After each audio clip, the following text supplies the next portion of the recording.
Hey, so for today's episode, I'm going to eat a Chick-fil-A sandwich and talk to you about an experience that I had there, and it was awesome. This has nothing really to do with the Popeyes story that we did last week, but it's all good.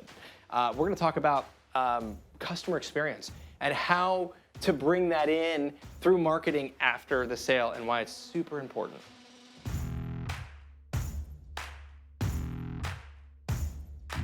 Welcome to IndustrialSage, a free video podcast series all about digital marketing for industrial manufacturers.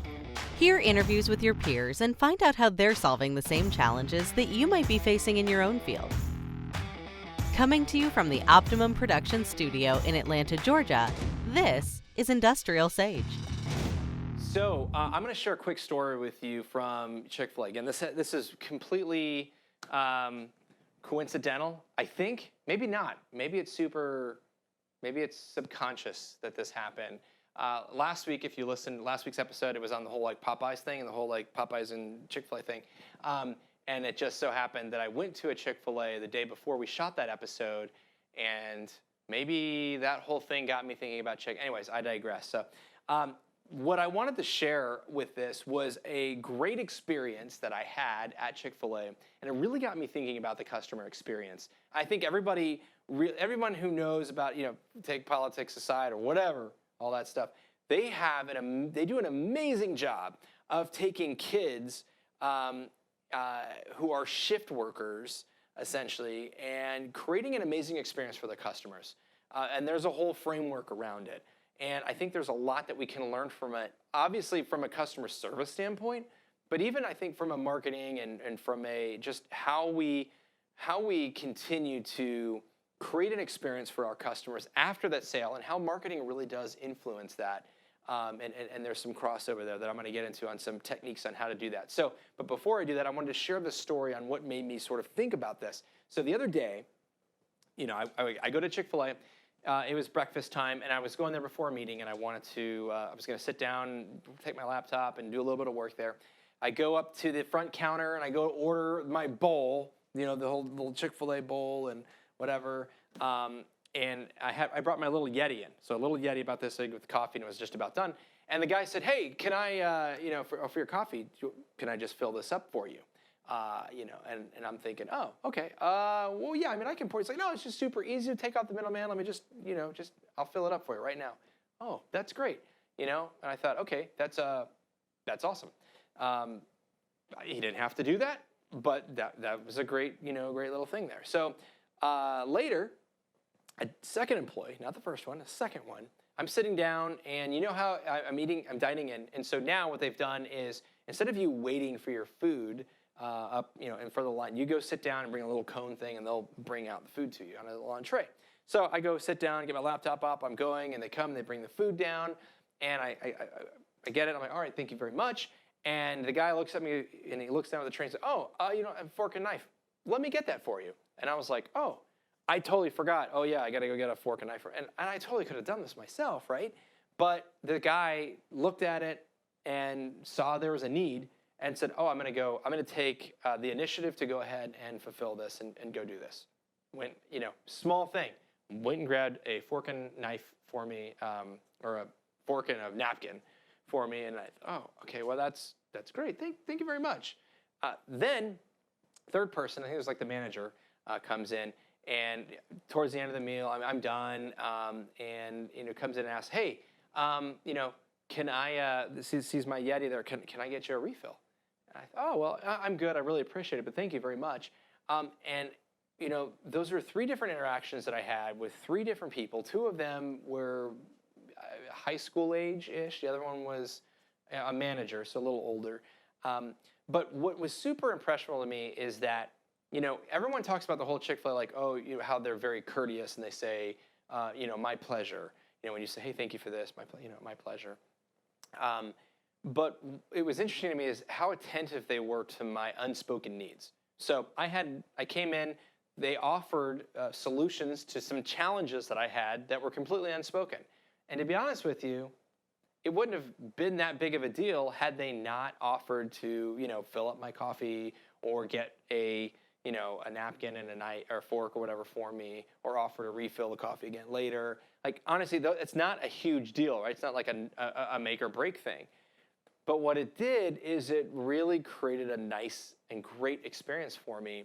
Something that says, why do you want to go over there? Well, that's one of the reasons. They got good food. We like it. It's tasty. They're really quick. They're really efficient. And man, they're just nice. And not only are they nice, but they're anticipating needs and they're going above and beyond where other brands might not do that. Super impressionable. Super, super duper impressionable. So the big thing for me was is looking at the customer experience when if you think about it from a digital perspective, and from our clients, got me thinking, like, what can we do to facilitate a better customer experience that can be like during the sales process and after. Now, typically what happens, we all know this, these sales guys come in and they're going to sell you the moon and, oh, it's going to be amazing. They're selling you rainbows and kisses and all these amazing things. And then you actually sign and they go to fulfill. It's like, then the operations guys are like, the heck? What the hell? They told you we're going to do that. We can't do that. Are you kidding me? Like, they sold you up the river or whatever. And then now we actually got to fulfill it. So typically, that customer experience starts way up here because, we got to get the sale and, we're going to wine you and dine you and all these things. It starts up here and then it just starts going down and starts going down. That experience isn't there. So it's unfortunate, but it got me thinking, like, what can we do from a marketing standpoint to be able to help to facilitate that and make it better? And one easy way, and this is where marketing automation and other systems can come and be able to help, is think about that customer onboarding experience.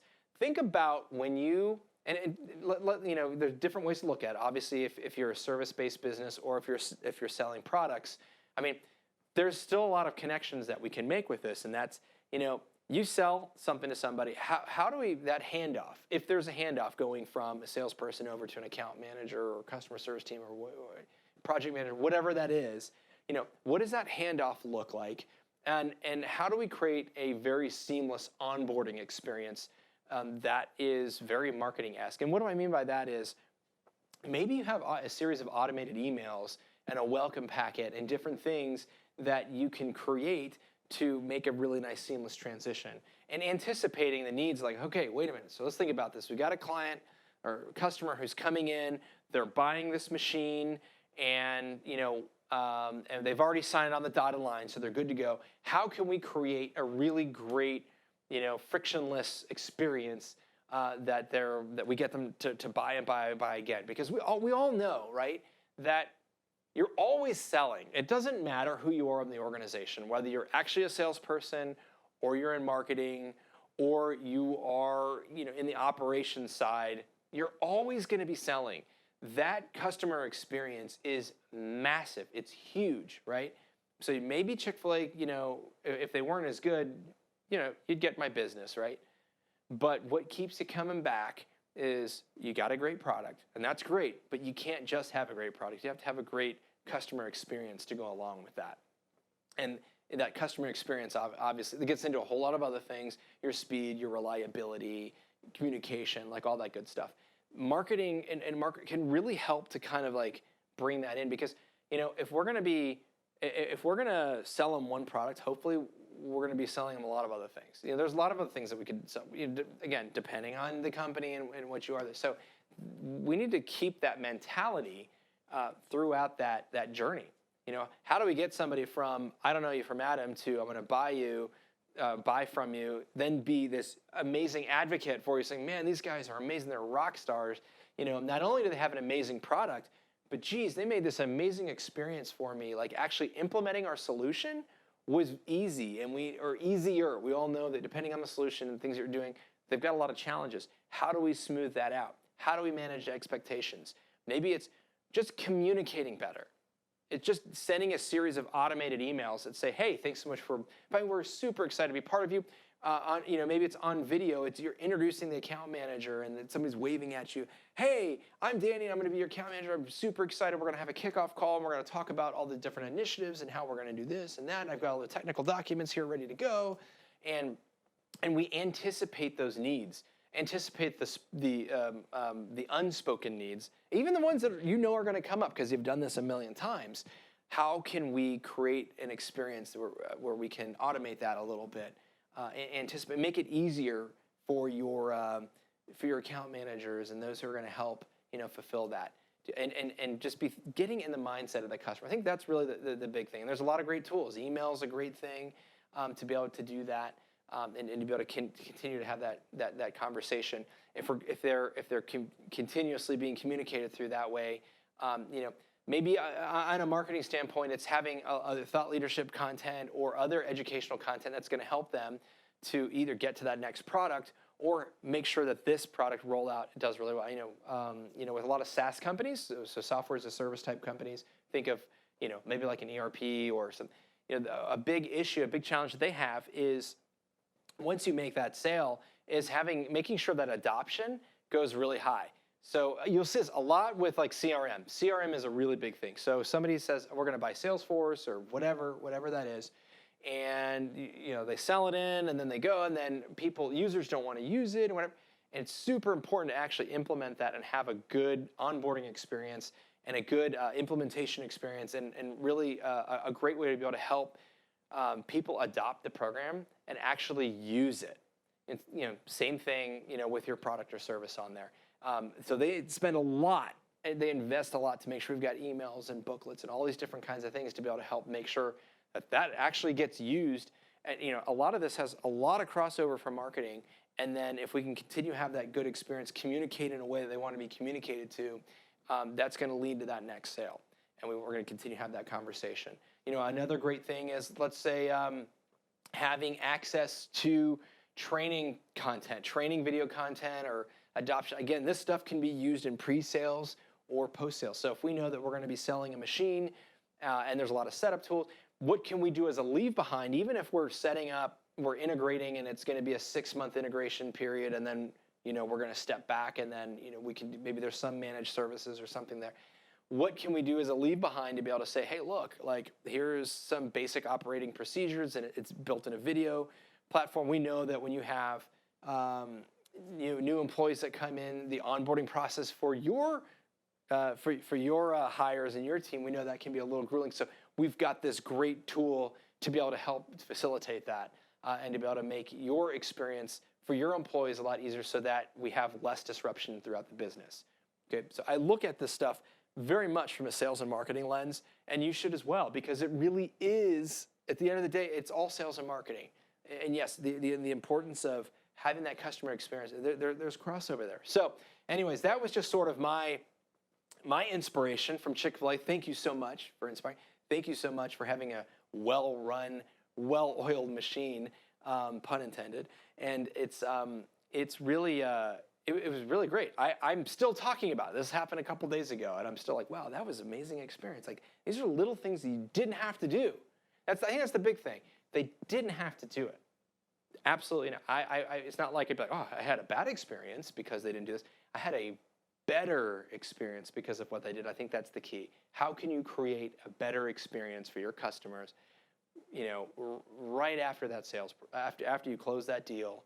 How can you create that better experience, leveraging some of these tools that we have? And it's just get in the mind of them, Continue to have that high-touch experience that you had in the sales process where we're really excited to get that sale. And don't, be like, okay, we got the sale, we got the money. All right, now we're on over here. So anyways, that's what I got for you this week. Thanks so much for listening or watching. If you have any questions, I'd love to answer them on IndustrialSage.com/questions. If you like this episode, please share this with some people in your company. Share this with your boss. Share this with your team. Share this with your neighbor if you think it applies. We'd love it. It means a lot. Please engage with us socially. If you like it, comment. We can facilitate a conversation there, and we'll go from there. So next week, I'll be back with another episode, and that's it. That's all I got for you. Thanks so much for watching.